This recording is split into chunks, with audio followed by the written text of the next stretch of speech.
خاتون حضور کی خدمت میں حاضر ہوئی اور عرض کی یا رسول اللہ صلی اللہ علیہ وسلم مجھ سے بدکاری سرزد ہو گئی ہے اور میرے پیٹ میں بچہ ہے اور میں چاہتی ہوں کہ آخرت کی سزا کی بجائے دنیا کے اوپر اس کی سزا مجھے دے دی جائے تاکہ میں پاک ہو جاؤں اور صاف ہو جاؤں، کیونکہ آخرت کی سزائیں بہت سخت ہیں۔ اللہ کے محبوب علیہ السلام نے جبریل امین سے ایک دن پوچھا تھا مجھے جہنم کے عذابوں کا ذکر سناؤ، تو عرض کی یا رسول اللہ صلی اللہ علیہ وسلم ہلکا ترین عذاب یہ ہے کہ جہنمی کے پاؤں میں آگ کے جوتے رکھے جائیں گے، باقی اس کے پورے بدن پہ آگ نہیں ہوگی، صرف آگ کے جوتے اس کو پہنائے جائیں گے، لیکن اس کی حدت، گرمی اور شدت اتنی ہوگی یغلی منہما دماغہ، اس کی شدت سے اس کا دماغ پگھل کر ناک اور کانوں کے ذریعے سے باہر آنا شروع ہو جائے گا۔ یہ سب سے ہلکے عذاب کی کیفیت ہے، اور جو عذاب سخت ہیں الیاذ باللہ، اللہ تعالیٰ قرآن مجید میں فرماتا ہے ثم لا يموت فیہا ولا یحیا، اس بڑے عذاب کا ذکر کیا جو جہنمیوں کو دیا جائے گا، فرمایا اس عذاب کی کیفیت یہ ہوگی بندہ نہ جیے گا نہ مرے گا۔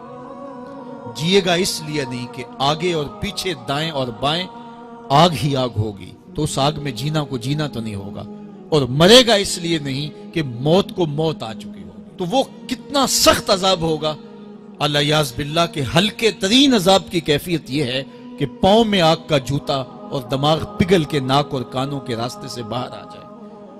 تو اس نے عرض کی یا رسول اللہ صلی اللہ علیہ وسلم میرے اوپر حد جاری کر دیجئے، اور اس نے کہا کہ میرے پیٹ میں جو ہے وہ بچہ ہے۔ اللہ کے محبوب علیہ السلام نے فرمایا جاؤ جب بچہ پیدا ہو تو پھر آنا۔ وہ چلی گئی، تو جب بچہ پیدا ہوا تو گود میں اٹھائے پھر حضور کی خدمت میں حاضر ہوئے اور عرض کی یا رسول اللہ یہ ہے بچہ جو میں نے گناہ کیا تھا، بدکاری کی تھی، آج یہ اس کی نشانی ہے۔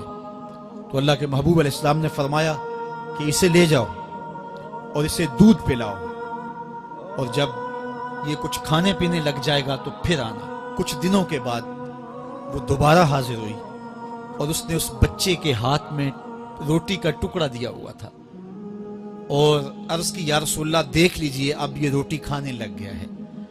اللہ اکبر۔ تو اللہ کے محبوب نے فرمایا انہیں لے جاؤ اور جا کے انہیں سنگسار کر دو۔ اس کی یہ حد بنتی تھی، اس کو سنگسار کیا اور اس نے خود یہ سزا اپنے لیے قبول کی۔ تو یہ بات ذہن نشین کیجئے کہ یہ وہ لوگ تھے کہ جن سے کبھی کوئی گناہ سرزد ہو جاتا تو وہ جلد توبہ کرتے، اور اس کی بڑی سے بڑی حد اور سزا بھی ہوتی تو وہ بھی کاٹنے کے لیے تیار ہو جاتے۔ میں اور آپ دیکھیں کہ ہماری زندگی میں اگر گناہ ہیں اور ہمیں سچی توبہ کی توفیق بھی نصیب نہیں ہے اور آئندہ نہ کرنے کا عزم مصمم ہو، پکا ارادہ ہو کہ یہ گناہ زندگی میں دوبارہ نہیں کروں گا، الگ بات ہے کہ پھر دوبارہ اس سے سرزد ہو جائے، لیکن جب وہ توبہ کر رہا ہو تو اس وقت اس کا پختہ عزم ہو اور اس کے دل کے کسی گوشے میں نہ ہو کہ چلو میں توبہ کر لیتا ہوں اور پھر ہو گیا تو پھر کر لوں گا، پکا عزم ہو کہ دوبارہ یہ گناہ نہیں کروں گا۔ اور اگر زبان سے توبہ توبہ کر رہا ہو اور دل میں ہو کہ ٹھیک ہے یہ تو صبح بھی مجھ سے عمل بد سرزد ہونا ہے، تو اللہ تعالیٰ سے یہ مذاق کرنے والی بات ہے، اور اللہ تعالیٰ سے جو مذاق کرتا ہے وہ کہاں کھڑا ہے وہ خود سوچ لے۔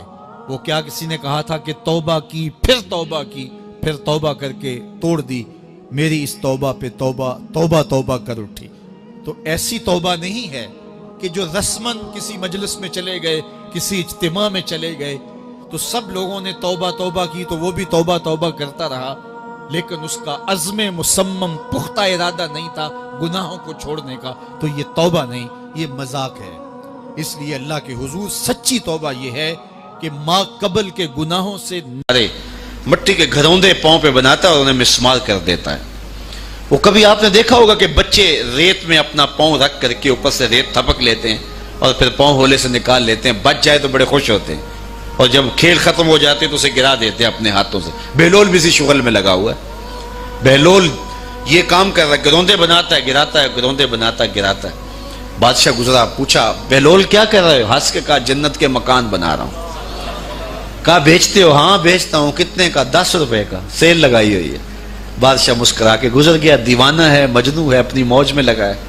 پیچھے سے ملکہ زبیدہ بھی آ رہی تھی. اس نے بھی دیکھا. کہا بہلول کیا کر رہے ہو؟ کہا جنت کے مکان بنا رہا ہوں. کہا بیچتے ہو؟ ہاں 10 روپے کا بیچتا ہوں. 10 روپے بادشاہوں کے لیے کیا ہوتے ہیں؟ 10 درہم نکالے، اس کو دیے، اس نے دریائے دجلہ میں پھینک دی.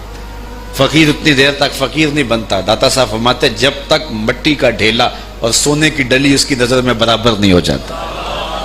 اور ایک مکان کے گرد، ایک وہ گھروندے کے گرد دائرہ لگایا. کہا یہ تیرا ہوا. ملکہ گزر گئی. بادشاہ بھی چلا گیا. شام کو اپنے محل میں پہنچے.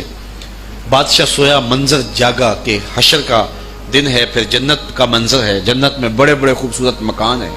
ایک مکان تو بڑا ہی اچھا لگا، تو جی چاہا کہ اس مکان کو دیکھوں. تو جب قریب گیا تو دروازے پہ لکھا تھا ملکہ زبیدہ. شوق سے آگے بڑھا تو دربان نے روک دیا. کہا یہ ملکہ کا ہے. کہا وہ میری ہی ملکہ ہے. کہا دنیا کے ضابطے اور ہیں، آخرت کے ضابطے اور ہیں. بادشاہ کی آنکھ کھل گئی، بے چین ہو گیا. ملکہ کو بیدار کیا. کہا تو کون سا نیک عمل کیا ہے؟ میں نے جنت میں تیرا یوں مال دیکھا. ملکہ کہنے لگی وہی معمول کی نمازیں، وہی سب کچھ، کوئی نیا کام تو میں نے کیا نہیں. ہاں یاد آیا، کل گزر رہی تھی، دجلہ کا کنارہ تھا، وہ جسے لوگ مجذوب کہتے ہیں، وہ جو دیوانہ کہلاتا ہے، وہ بہلول، وہ جنت کے محل کہتا تھا وہ بنا رہا تھا. میں نے کہا چلو کوئی بات نہیں، فقیر ہے، 10 روپے کیا ہوتے ہیں. تو میں نے 10 روپے کا ایک محل خریدا تھا. بادشاہ سر پکڑ کے بیٹھ گیا. وہ تو مجھے بھی کہتا تھا. میں دیوانے کی بات سمجھ کے گزر گیا. اگلے دن بادشاہ قصدن گزرا. جب قصدن گزرا نا تو دل دھڑک رہا تھا کہ کہیں مجذوب پھر آج مل جائے اور اسی موج میں ہو تو کام بن جائے. دیکھا تو بہلول وہاں بیٹھا ہوا ہے. آگے بڑھ کے دیکھا تو کام بھی وہی. بادشاہ پھر رک گیا. پوچھا اب بہلول کیا کر رہے ہو؟ اب دل دھڑک رہا تھا کہ مجذوب ہے، کوئی اور بات کہہ دے تو چلو اچھا ہو کہ وہی جواب دے دے. اس نے وہی جواب دیا، جنت کے محل بنا رہا ہوں. بادشاہ کا کچھ دل ٹھہرا. پھر کہا اچھا بیچتے بھی ہو؟ ہاں ہاں بیچنے کے لیے بنا رہا ہوں. بادشاہ ادھر جیب میں ہاتھ ڈال رہا ہے اور ادھر پوچھ رہا ہے کتنے کا؟ کہا آدھی حکومت لگے گی. کہا کل تو 10 روپے کے بتا رہے تھے. کہا کل تم نے دیکھا نہیں تھا، آج سودا دیکھ کے لے رہے ہو. اللہ تعالیٰ ارشاد فرماتا ہے انما تنذر من اتبع ذکر وخشی الرحمن بالغیب. جو ان ڈٹھے سودے کرتے ہیں، جو بغیر دیکھ کے کرتے ہیں. اچھا چلو ایک خوشخبری میں آپ کو بھی سناؤں، اور وہ خوشخبری رسول اللہ کی زبان سے. حضور نے فرمایا طوبی لمن رآنی وآمن بی وطوبی 7 مرات من لم یرانی وآمن بی. فرمایا صحابہ تمہیں مبارک ہو ایمان کی کہ تم نے مجھے دیکھا اور میرے اوپر ایمان لائے. اور کہا انہیں 7 مبارکیں ہوں جنہوں نے مجھے دیکھا بھی نہیں ہوگا اور پھر بھی ایمان لائیں گے. انما تنذر من اتبع ذکر وخشی الرحمن بالغیب فبشرہ بمغفرۃ واجر کریم. ان کو بشارت دے دیجئے بڑی عزت والے اجر کی اور خوشخبری بھی. تو جس اجر کو میرا رب بھی کریم کہہ رہا ہے وہ اجر کیسا ہوگا. تو یہاں تو لہجہ دم توڑتا ہے اور الفاظ ساتھ نہیں دیتے کہ اجر کریم کی کیا تعریف کریں جس اجر کو میرے رب ہے.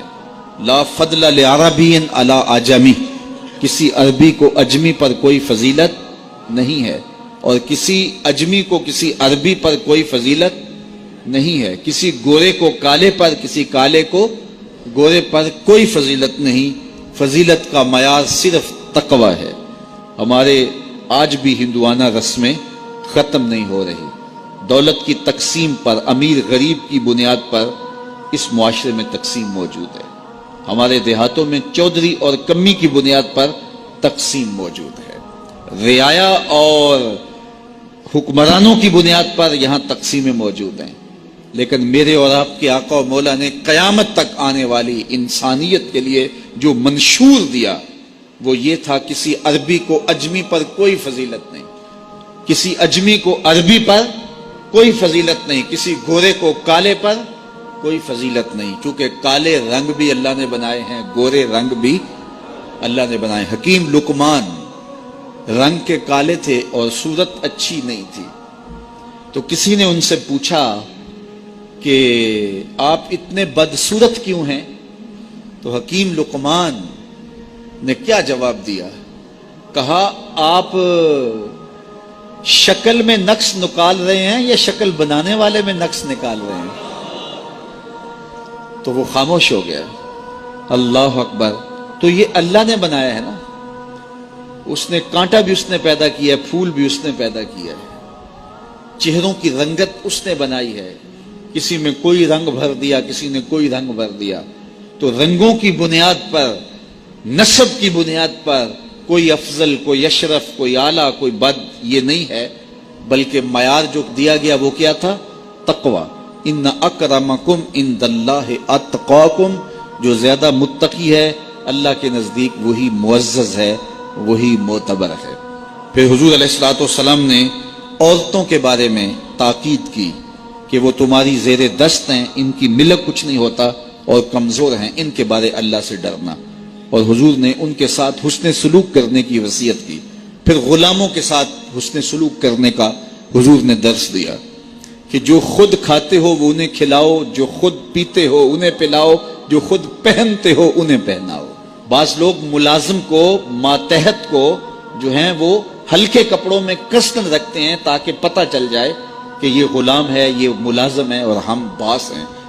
حضور علیہ الصلوۃ والسلام نے ان 3 چیزوں کی تاکید کی. پھر حضور نے ہمسایوں کے حقوق کے حوالے سے بات کی, اور صحابہ فرماتے ہیں کہ اتنی بار حضور نے تاکید کی کہ ہمیں یہ گمان ہوا کہیں وراثت کے اندر حقدار نہ ٹھہرا دیا جائے. تو ہمسایوں کے حقوق کے حوالے سے حضور نے تاکید ارشاد فرمائی. پھر حضور نے 3 باتوں کی تاکید فرمائی. پہلی بات, عمل میں اخلاص پیدا کرو, چونکہ عمل کا خلوص ہی قبولیت کا سبب و ذریعہ ہے. اگر عمل میں خلوص نہیں تو کچھ بھی پلے نہیں ہے. دوسری بات, حاکموں کو وصیت کرنا, جو بادشاہ وقت ہوں, حاکم ہوں, ان کو خیر کی بات کہنا, ان کو بتانا, ان کا قبلہ درست کرنے کی کوشش کرنا, یہ ذمہ داری ہے قوم کے اوپر. تیسری بات کی حضور نے یہ وصیت فرمائی, لزوم و جماعت المسلمین, مسلمانوں کی جماعت سے الگ نہ ہونا, الگ الگ ٹولیوں میں نہ بٹنا, لابیاں نہ بنانا, گروہ بندیاں نہ کرنا, جماعت کے ساتھ جڑ کے رہنا, فرقہ بندی سے بچنا اور جماعت وحدہ کا ساتھ دینا. حضور نے فرمائی, تابعوا السواد الاعظم فإنہ من شذ شذ فی النار, جو بڑی جماعت ہے, سواد اعظم ہے, ان کے ساتھ رہنا, جو ان سے بچھڑ گیا وہ جہنم میں ڈالا جائے گا. در ماہی دا چھوڑی ناہی, نہیں تے ہو جاویں گا روگی, جیڑی بکری اجڑوں وچھڑی او بگیاڑا جوگی. اس لیے لزوم و جماعت المسلمین, مسلمانوں کی جماعت کے ساتھ قائم رہنا. پھر حضور علیہ الصلوۃ والسلام نے فرمایا, اے امت مسلمہ, میں تمہیں لاوارث نہیں چھوڑ کے جا رہا, میں تمہارے اندر 2 بھاری چیزیں چھوڑ کے جا رہا ہوں, اور اگر تم ان کو مضبوطی سے تھام لوگے, میں ضمانت دیتا ہوں تم کبھی بھی گمراہ نہیں ہوگے. ایک اللہ کی